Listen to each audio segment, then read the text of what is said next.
Hi, thank you for watching Digging to China. I'm Dong Sheng. If you have not done so already, please subscribe to my channel. Thank you very much.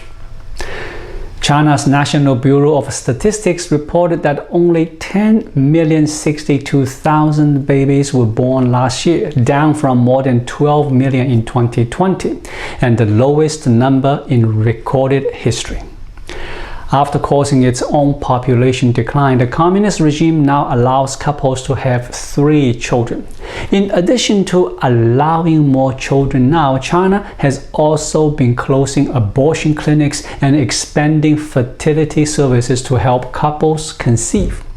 Local governments have become matchmakers, setting up blind dates. Divorce is being discouraged. But marriage and birth rates continue to plummet, and abortions are running at a staggering 9 million a year, only slightly below births. China's media website Sixth Tone featured Julia Li in its report titled, "China is pushing for a baby boom, it's getting a baby bust."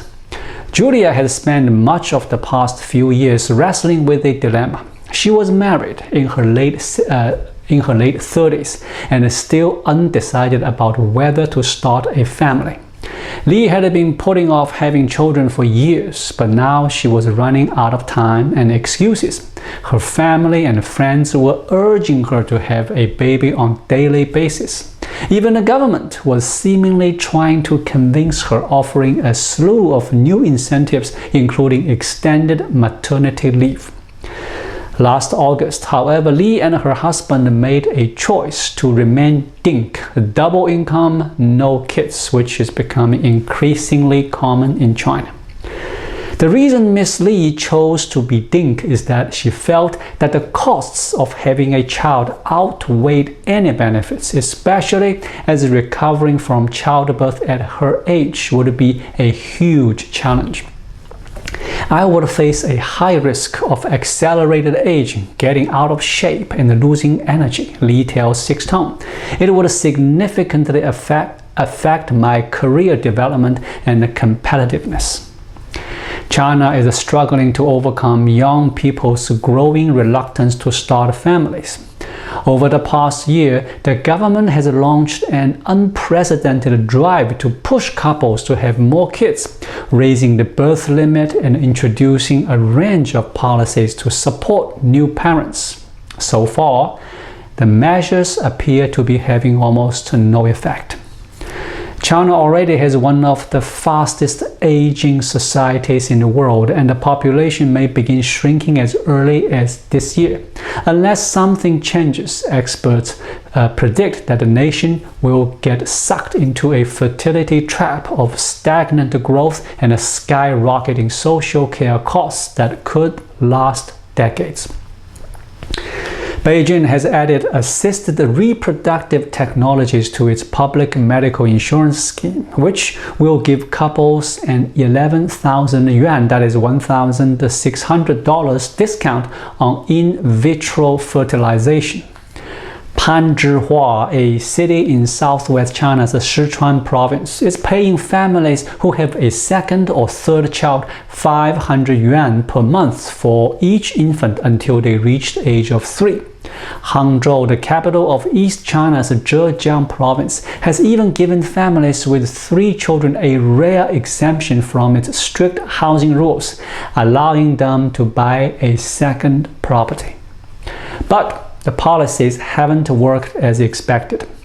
In April, China's National Bureau of Statistics revealed that the nation's birth rate had fallen yet again in 2021, reaching its lowest level since 1949. Several provinces also confirmed that their birth rates had dropped to record lows.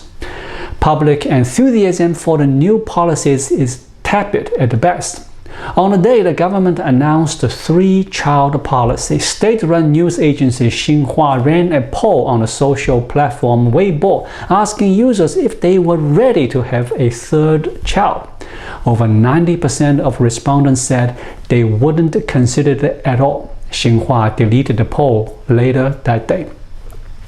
Other surveys have produced similar results. In December 2021, 90% of respondents to an online poll of 50,000 people said they weren't willing to have 3 children. When a user on the social platform Xiaohongshu asked their followers whether the new policies had made them more open to having children, the 3 highest upvoted comments read, "The policies are like a drop in the ocean. It won't help at all, and it's just empty talk without offering cash." How can you blame Chinese youngsters? China is one of the most expensive countries in the world to raise a child, and the measures so far have done little to change this.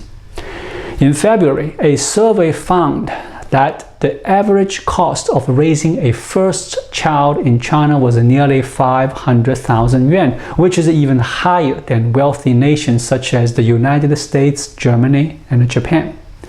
A study by scholars at the People's University of China concluded that the cost of getting married and raising children was the biggest factor putting off Chinese graduates from starting families, alongside the country's highly competitive work culture. Ren Yuan is a professor at the Fudan University's Population Research Institute in Shanghai. He echoes this view. Studies have found that the Chinese couple's willingness to have children is not very low in principle, he says. But there is a substantial gap between the number of couples saying they'd like to have children and the number of people actually having them in reality. That is to say, some people who are willing to have children may eventually give up on the idea due to work pressure or lack of access to childcare services, says Ren. Supportive policies can help narrow this gap, Ren says, but the specific measures China has implemented so far have not moved the dial. The introduction of paternity leave is a positive step, but won't affect families' decision-making. Similarly, the tax rebates offered to parents will barely affect the household budgets of couples in expensive major cities like Beijing and Shanghai.